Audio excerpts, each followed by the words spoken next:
హెచ్-1 వీసాలు, స్టూడెంట్ వీసాలు. ఈ వీసాల విషయంలోని అమెరికా ఎంత స్ట్రిక్ట్‌గా ఉందో, అన్ని రూల్స్‌ని ఎంత గట్టిగా అమలు చేస్తోందో అందరికీ తెలిసిన విషయమే.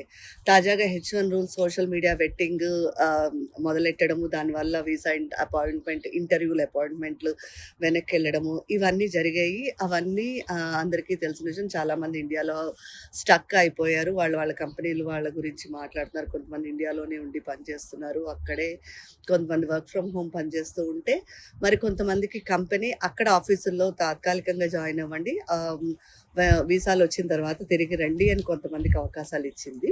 ఇదంతా జరుగుతూ ఉన్నది. మరొక విషయం ఏంటంటే, తాజాగా స్టూడెంట్స్‌కి ఇండియాలో ఉన్న యుఎస్ ఎంబసీ ఒక హెచ్చరిక జారీ చేసింది. అదేంటంటే, యుఎస్‌లో చదువుకునే ఇండియన్ స్టూడెంట్స్ ఎవరైతే ఉన్నారో వాళ్ళు జాగ్రత్తగా ఉండండి. ఏ రకమైన చట్టాన్ని ఉల్లంఘించే పనులు చెయ్యొద్దు, ఒళ్ళు దగ్గర పెట్టుకుని ఉండండి అని ఒక హెచ్చరిక జారీ చేసింది. ఏ మాత్రం తేడా వచ్చినా కూడా పరిణామాలు చాలా తీవ్రంగా ఉంటాయని కూడా హెచ్చరించింది. వీసా అనేది మీ హక్కు కాదు. అది దానివల్ల మీరేమి యుఎస్ పౌరులు అయిపోరు, లేకపోతే అది మీకు ఒక హక్కు లాంటిది కాదు.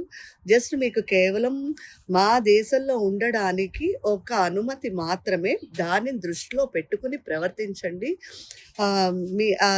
అది మీ దేశము, మీరేది మీ ఇష్టం వచ్చినట్టు చెయ్యొచ్చు అనే ఆలోచనలు మానేయండి అని చాలా క్లియర్గా యుఎస్ ఎంబసీ నోట్ విడుదల చేసింది. దాన్ని దృష్టిలో పెట్టుకుని ఇండియన్ స్టూడెంట్స్ ఎవరైతే ఉన్నారో వాళ్ళు చదువుకోవడం మాత్రమే చేయండి. ఎటువంటి ఇల్లీగల్ పనులు, చట్టవిరుద్ధమైన పనులు చెయ్యొద్దు అని చాలా గట్టిగా వార్నింగ్ ఇచ్చింది. అలాగే ఎప్పట్లాగే ఇండియన్ స్టూడెంట్స్ ఎవరైతే ఉన్నారో వాళ్ళ వీసా స్క్రూటినింగ్ చాలా తీవ్రంగా జరుగుతుంది. వాళ్ళకు కూడా సోషల్ మీడియా వెట్టింగ్ బాగా క్లియర్గా చేస్తున్నారు. ఏమాత్రం తేడాలు వచ్చినా వీసాలు ఇవ్వటం లేదు. ఇవన్నీ కామన్గా జరుగుతాయి. తాజాగా ఈ హెచ్చరిక కూడా మరొకసారి జారీ చేసింది. యుఎస్ ఎప్పటి నుంచో ఇది చెప్తూనే ఉంది. తాజాగా ఇండియాలో ఉన్న యుఎస్ ఎంబసీ కూడా ఈ హెచ్చరికను జారీ చేసింది.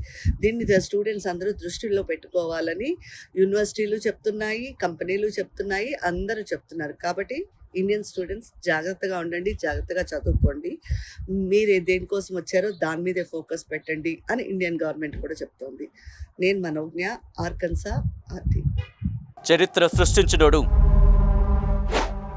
ఇప్పుడు ఆ చరిత్రని తిరగరాయబోతున్నాడు.